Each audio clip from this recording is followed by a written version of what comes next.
जब राहु ने देखा कि अब बचने का कोई रास्ता नहीं बचा है, तब राहु भगवान शिव से यह प्रार्थना करने लगा कि वे उसके प्राणों की रक्षा करें। वह बोला, भगवान ओम नमः शिवाय। आस्था सागर यूट्यूब चैनल में आपका स्वागत है। रुद्र संहिता का युद्धकांड का अध्याय 19वां। दूत संवाद। व्यास जी बोले, हे सनत कुमार जी, जब देवर्षि नारद इस प्रकार दैत्यराज जलंधर को देवी पार्वती की सुंदरता और भगवान शिव के परमेश्वर्य और समृद्धि के बारे में बताए, तब वहाँ क्या हुआ? दैत्यराज ने क्या किया? व्यास जी के ऐसे प्रश्न सुनकर सनत कुमार जी बोले, हे महामुनि, नारद जी के वहाँ से चले जाने पर असुरराज जलंधर ने अपने राहु नामक दूत को बुलाया और उसे भगवान शिव के निवास स्थान कैलाश पर्वत पर जाने की आज्ञा दी।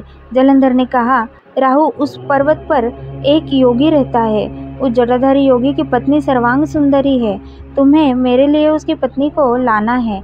अपने स्वामी जलंधर की आज्ञा पाकर वह दूत भगवान शिव के स्थान कैलाश पर्वत पर गया। वह नदी ने उस राहु नामक दूत को अंदर जाने से रोका, परंतु वह सीधा अंदर चला गया। वहाँ कैलाशपति भगवान शिव के सामने उसने अपने स्वामी दैत्यराज जलंधर का संदेश शिवजी को सुना दिया। जैसे ही असुरराज जलंधर के दूत राहु ने यह संदेश त्रिलोकीनाथ भगवान शिव को सुनाया, उसी समय शिवजी के सामने की धरती फट गई और उसमें से एक बड़ा भयानक गर्जना करता हुआ पुरुष प्रकट हुआ। वह पुरुष अत्यंत बलशाली और वीर जान पड़ता था। उसका मुख सिंह के समान था और ऐसा लगता था कि सिंह मानव का रूप लेकर साक्षात सामने आकर खड़ा हो गया है। वह नृसिंह रूपी पुरुष तुरंत राहु को खाने के लिए झपटा।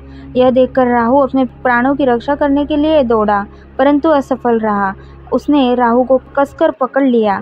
जब राहु ने देखा कि अब बचने का कोई रास्ता नहीं बचा है, तब राहु भगवान शिव से यह प्रार्थना करने लगा कि वे उसके प्राणों की रक्षा करें। वह बोला, भगवान, मैं तो असुरराज जलंधर का दूत हूँ। मैंने तो सिर्फ वही कहा है जो मेरे स्वामी की आज्ञा थी। हे कृपानिधान, मेरी भूल के लिए मुझे क्षमा करें।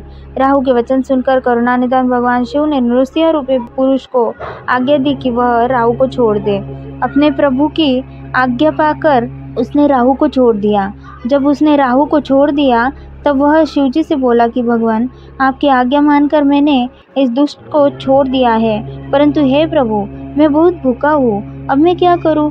क्या खाकर अपनी भूख शांत करूँ? तब भगवान शिव ने उससे कहा कि अपने हाथ पैरों के मांस को खाकर अपनी भूख शांत करो। शिवजी की आज्ञा को शिरोधार्य कर उसने अपने हाथों और पैरों का मांस खा लिया। अब सिर्फ उसका सिर ही बचा था। यह देखकर भगवान शिव उस पर प्रसन्न हो गए और बोले, तुमने मेरी आज्ञा का पालन करके मुझे प्रसन्न किया है। तुम वाकई मेरे प्रिय हो। आज से तुम मेरे भक्तों द्वारा भी पूज्य होंगे। जो भी मनुष्य मेरी पूजा करेगा वह तुम्हारी भी आराधना अवश्य करेगा। जो तुम्हारी पूजा नहीं करेगा उस भक्त पर मेरी कृपा दृष्टि नहीं होगी। उस दिन से वह कैलाश पर्वत पर भगवान शिव का प्रियगण बनकर रहने लगा और संसार में स्वकीर्तिमुख के नाम से प्रसिद्ध हुआ। अध्याय 19वां समाप्त। आगे की कथा हम अगले अध्याय में सुनेंगे। ओम नमः शिवाय।